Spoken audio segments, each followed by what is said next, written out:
வாங்க இன்னைக்கு நம்ம கௌரி சமையலறையில செம்மையான ஒரு மாங்காய் ஊறுகாய் ஈஸியா எப்படி பண்றதுன்னு பார்க்கலாம். அரிசி மாங்காய் இல்ல இந்த கிளி மூக்கு மாங்காய்னு சொல்லுவாங்க. இந்த மாதிரி நுனி இப்படி வளைஞ்சிருக்கும் கிளி மூக்கு மாதிரி. இந்த மாங்காய் தான் வந்து இதுக்கு ரொம்ப டேஸ்டியா இருக்கும். இது வந்து இந்த மாதிரி பொடி பொடியா கட் பண்ணி எடுத்துக்கலாம். ஏற்கனவே ஒன்று கட் பண்ணி வச்சிருக்கேன். இதையும் கட் பண்ணி எடுத்துக்கலாம். அளவுக்கு ஒரு 3 கப் அளவுக்கு வந்திருக்கு. இப்போ இதுக்கு தகுந்த மாதிரி உப்பு போட்டுக்கலாம்.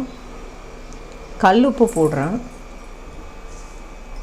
ஊறுகாய்க்கெலாம் கொஞ்சம் உப்பு அதிகமாக இருக்கணும். மிளகாத்தூள், தனி மிளகாத்தூள்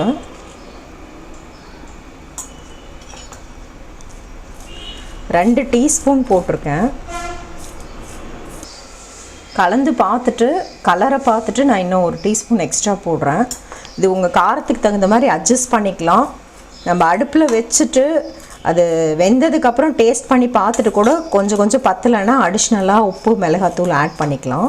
பொடி பண்ணுறதுக்கு ஒரே 1 டீஸ்பூன் வெந்தயம். இதை வந்து நல்லா செவக்கிற மாதிரி ட்ரை ரோஸ்ட் பண்ணிக்கலாம். நல்லா செவந்துடணும். அப்போ தான் வந்து அது டேஸ்ட் நல்லாயிருக்கும். அதை பொடி பண்ணி போட்டோம்னா. சில பேர் வந்து கூட கடுகும் சேர்த்து வறுத்துட்டு பொடி பண்ணுவாங்க.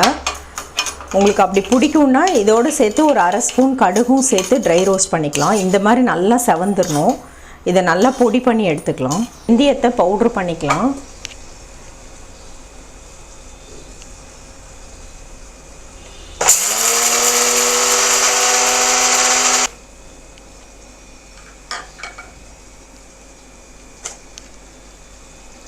சூப்பராக பவுடர் ஆயிடுச்சு. இந்த ஊறுகாய்க்குமே நல்லெண்ணெய் தான் நல்லா டேஸ்ட்டாக இருக்கும். நல்லெண்ணெய் ஊற்றிருக்கேன். ஊறுகாய்க்கு எண்ணெயெல்லாம் கொஞ்சம் அதிகமாக தான் ஊற்றணும். ஒரு 7-8 ஸ்பூன் அளவுக்கு ஊற்றிருக்கேன். இதில் கடுகும் பெருங்காயமும் தாளிச்சுக்கலாம். 1 டீஸ்பூன் கடுகு.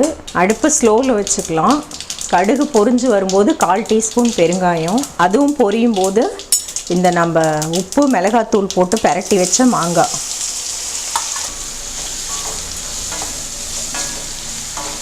எண்ணெயில் நல்லா வதக்கி விட்டுட்டு அடுப்பை மீடியமாக வச்சுட்டு ஒரு மூடி போட்டு ஒரு 5 நிமிஷம் அப்படியே மூடி வச்சிடலாம். இப்போ இது ஒரு 5 நிமிஷம் ஆயிருக்கு. ஸ்லோ ஃப்ளேமில் இருந்துச்சு.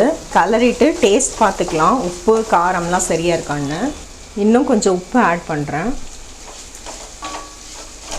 நார்மலாக இந்த அளவுக்கு இந்த குவான்டிட்டி பொரியலுக்கு எந்த அளவுக்கு உப்பு காரம் ஆட் பண்ணிங்களோ அது மாதிரி 3 மடங்கு உப்பு காரம் ஆட் பண்ணால் ஊறுகாய் கரெக்டாக இருக்கும்.